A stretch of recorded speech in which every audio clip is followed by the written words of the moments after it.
Hey guys, I'm going to show you how to do the special tricks on MX vs ATV Unleashed. First, on the main screen, you go down to Options. Go down to Control Settings.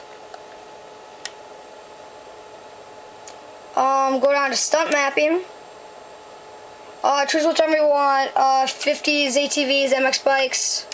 I already changed mine on MX bikes. This used to be the Taunt. I changed it to the Ninja Knack.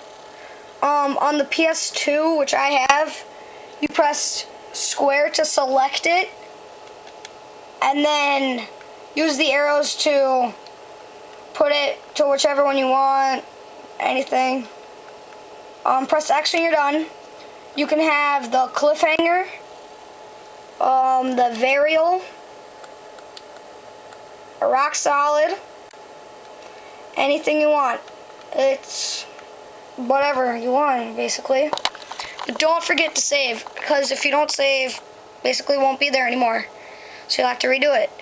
And if you do it for the MX bikes, it won't be there for the ATVs or the 50s. You have to do it for them, which sort of sucks, but whatever. I haven't done it for them. But if you were wondering about the special tricks, how to do them, there you go.